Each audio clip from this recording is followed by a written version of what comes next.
Yeah, we got a Sun News flash for you right off the top. In our relentless pursuit of the truth, Sun News Network is making its final pitch to the CRTC this hour. As you know, we're asking for mandatory carriage to level the playing field, to help us bring all Canadians the hard news and straight talk that most of our viewers are used to. Let's take a listen at the hearing at Gatineau, Quebec. Taking the time to consider them carefully. We have listened intently to both the questions and comments made by the Chair and Commissioners and throughout the course of these hearings. And with these things in mind, we would like to respond to a few matters brought forward by interveners, as well as provide absolute clarity on what some of the proposals made here would mean for Sun News. One thing that stands out from the intervention period was this spirited defense of free market capitalism provided by cable and satellite companies. Their basic argument is that granting 918 status impedes consumer choice and is a violation of free market principles. But how free is this market? As Simon Haupt recently wrote in the Globe and Mail, Canada's TV distribution system is nothing close to a free market. It is a government-regulated oligopoly. Close quote. In Canada, our cable and satellite providers operate in a realm protected from foreign competition, and in which foreign ownership is severely restricted. Allowing foreign competitors like Comcast and Time Warner into the market would be consistent with free market principles and would clearly improve choice for consumers. But that is not the law. In Canada, our law puts Canadian cable companies first. And the quid pro quo is they're required to put Canadian TV first. So to the throng of cable company lobbyists who want a free market system, I say, you first. And how free is the news genre in Canada?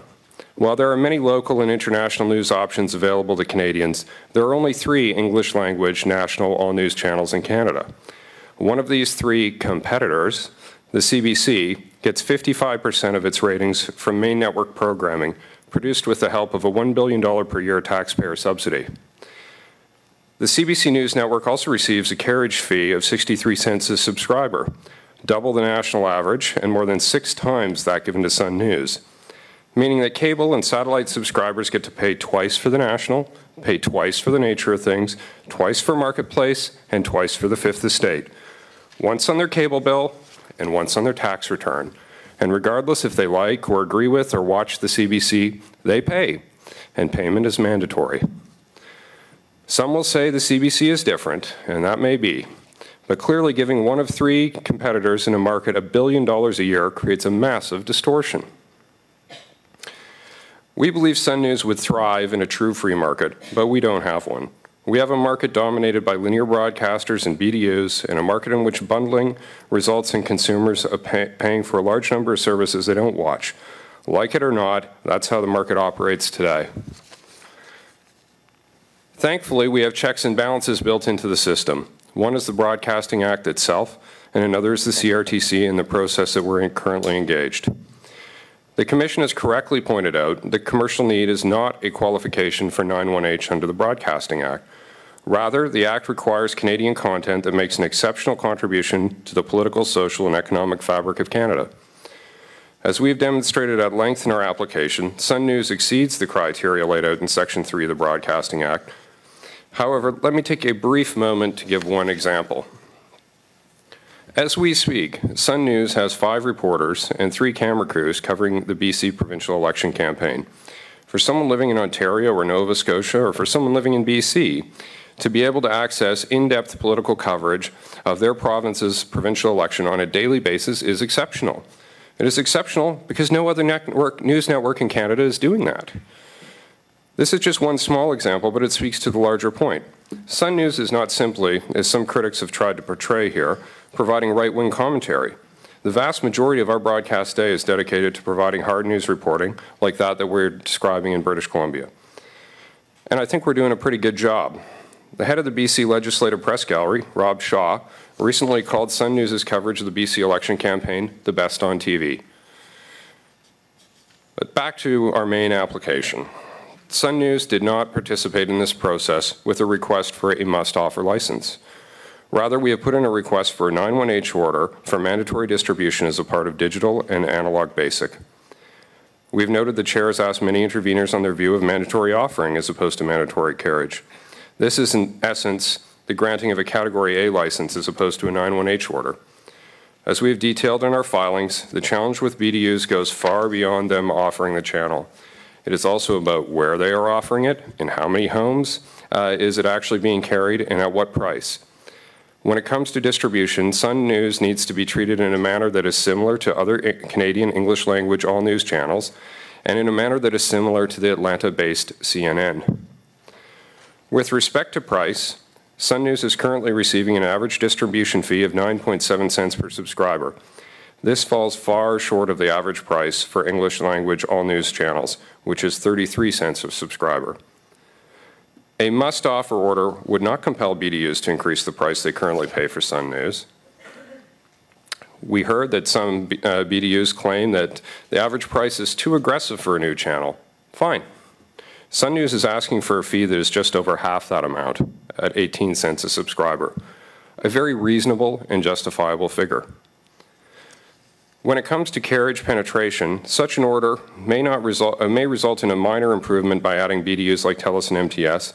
However, it's difficult to imagine a scenario where market penetration exceeds 55% of combined digital and analog households. This is simply not enough households to compete, especially given the demographics of Sun News viewers, which skew towards basic and basic analog cable for reasons of age and income. Others have suggested Sun News should simply resolve its problems using the existing complaint resolution mechanism at the CRTC. However, the resistance we've encountered is not from a single BDU, it is from every BDU. Their resistance is so deep and at so many levels, it would require a near endless series of undue preference complaints to resolve. This concept is not realistic from a regulatory standpoint, nor is it workable for Sun News as a business. So let me be very clear. A must-offer license would not have a meaningful impact on the current trajectory of Sun News and would inevitably lead to the closure of the station. Let me repeat, a must-offer license would be a death sentence. We have applied for a full 91H status because we need full 91H status. This need is not theoretical. It is based on our real-world experience with BDUs and what best can be described as a deeply flawed market when it comes to new entrants to the news genre. We have applied for full 91H status because we qualify for full 91H status under the Broadcasting Act. As we said in our earlier presentation, if we don't qualify, then no one does. At the same time, we recognize and support the efforts of the CRTC to move towards a more market-based pricing and distribution system. And in advancement of this goal, we suggest the 91H status only be granted to new entrants on a temporary basis for 5 years, and then only to those channels that meet the exceptionally high threshold laid out in the Broadcasting Act. So in closing, let me take this opportunity to thank the tens of thousands of Canadians who took the time to write the Commission on our behalf, and a special thank you to those interveners who took time to appear as witnesses at these hearings. And thank you, Mr. Chair, Mr. Vice Chair, Commissioners, and all the people behind the CRTC for your time and your professionalism throughout this process. Godspeed with your deliberations, and we hope you find merit in our application. We hope you put Canadian TV first. Thank you.